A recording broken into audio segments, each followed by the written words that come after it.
Welcome to English Story Hub. Learn English through fun stories. Improve vocabulary, listening, and speaking skills. Like, subscribe, and keep learning with us. Mahatma Gandhi, a great leader. Mohandas Karamchand Gandhi, widely revered as Mahatma Gandhi, was born on 2nd October 1869 in the coastal town of Porbandar, located in present-day Gujarat, India. His birth took place in a period of colonial rule, when India was under British dominion and the socio-political climate was marked by growing unrest and resistance to foreign governance. Gandhi was born into a modest yet respected Hindu family belonging to the Vaishya, merchant, caste, specifically the More Baniya subcaste. His family, though not wealthy, enjoyed a high social standing due to their administrative roles in local governance. His father, Karamchand Uttamchand Gandhi, served as the Diwan, Chief Minister, of Porbandar, a small princely state under British suzerainty. Karamchand was known for his integrity, administrative acumen, and commitment to justice. He had previously held similar positions in other princely states like Rajkot and Wankana.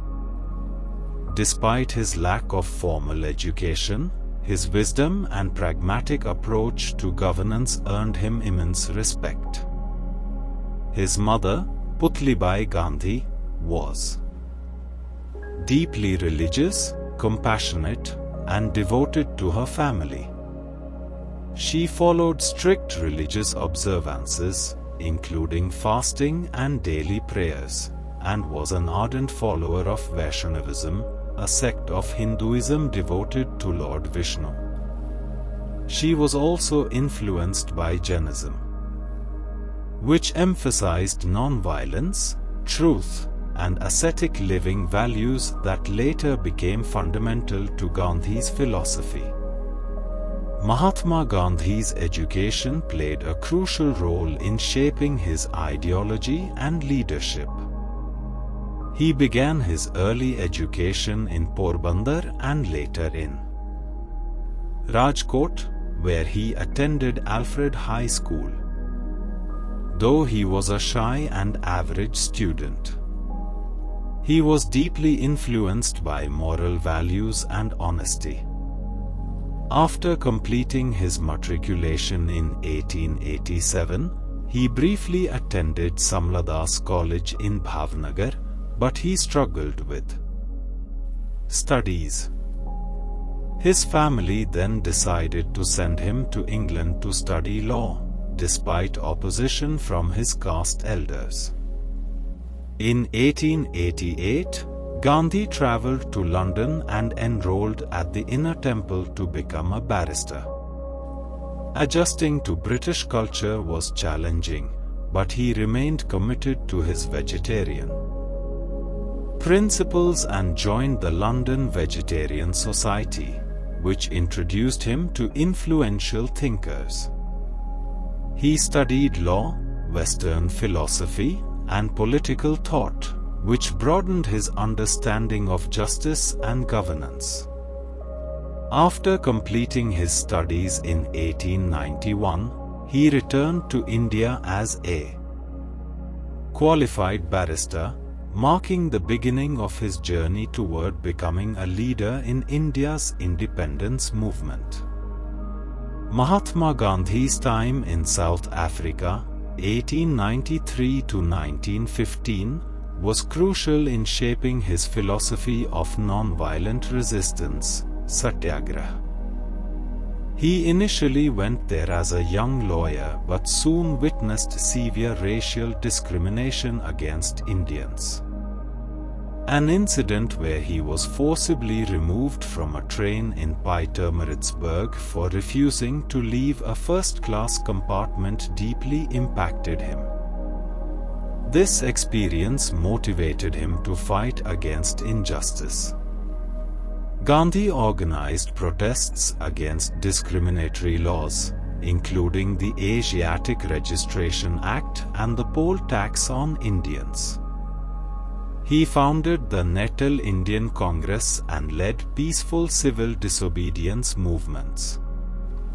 His famous 1906 Satyagraha campaign marked the birth of his non-violent resistance strategy. Despite facing imprisonment and hardships, his efforts led to some improvements in Indian rights. His activism in South Africa laid the foundation for his leadership in India's freedom struggle. Gandhi returned to India in 1915 after his successful activism in South Africa. He was welcomed as a rising leader and, under the guidance of Gopal Krishna Gokhale, travelled across India to understand the struggles of common people. His early political involvement began with local movements like the Champaran, 1917, and Kada, 1918, satyagrahas, where he fought for farmers' rights against oppressive British policies.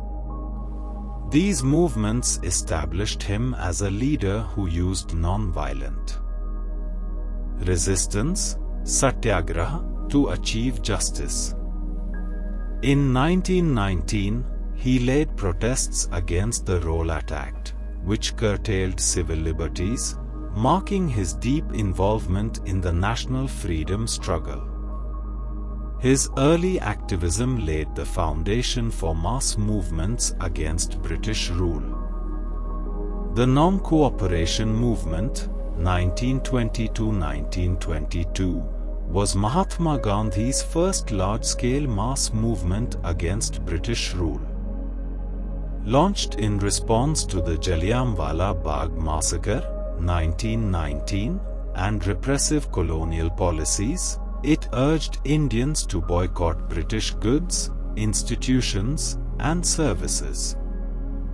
People gave up government jobs, students left British-run schools, and foreign cloth was burned in protest.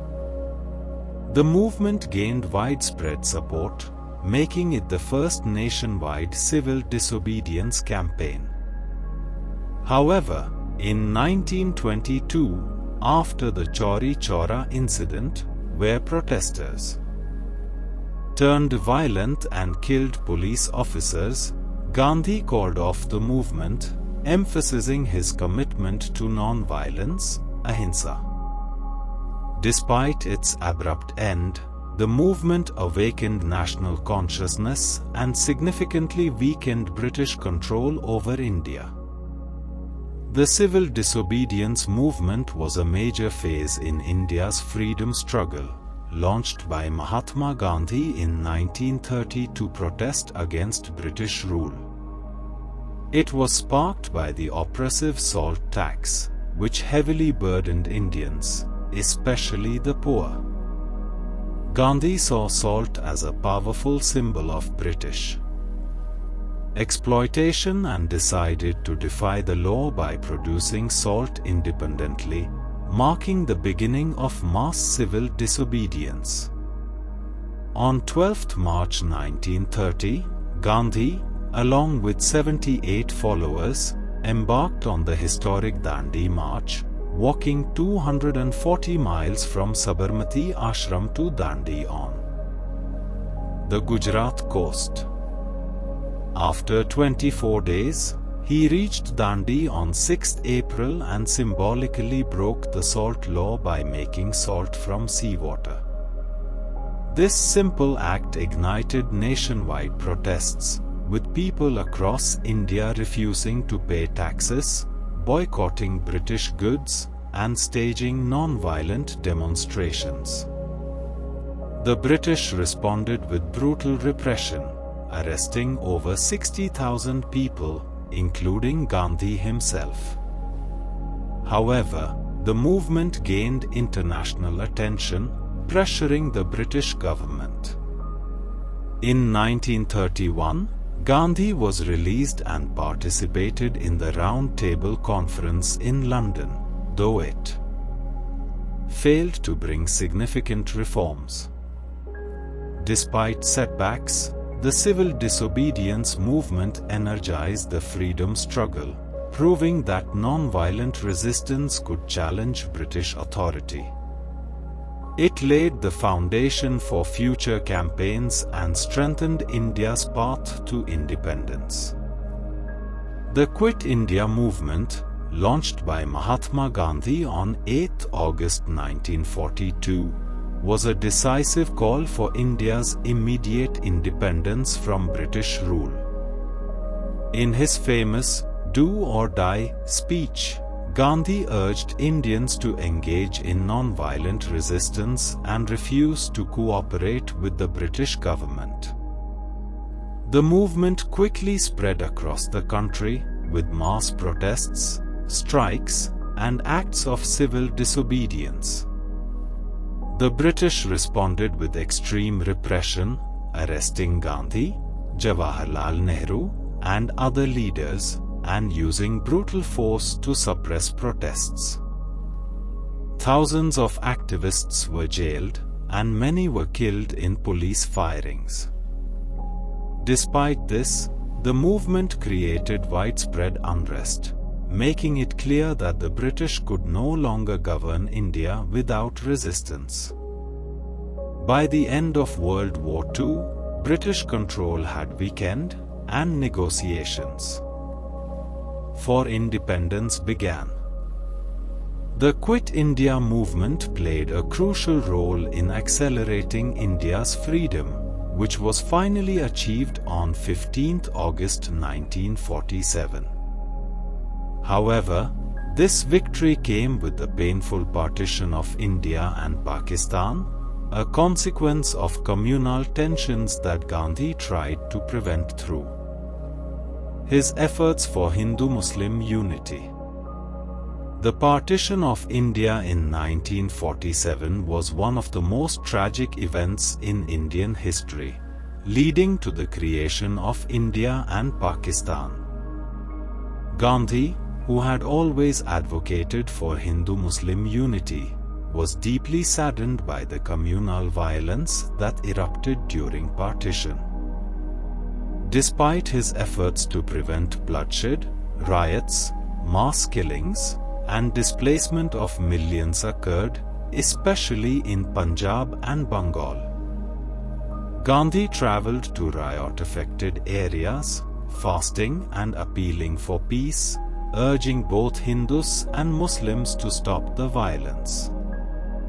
In his final years, Gandhi dedicated himself to promoting peace and harmony, even as political leaders moved ahead with partition. His last major act was a fast in Delhi in January 1948, demanding protection for Muslims in India. His commitment to non-violence angered some extremists. And on 30th January 1948, he was assassinated by Nathuram Godse, a Hindu nationalist who opposed his views on religious unity.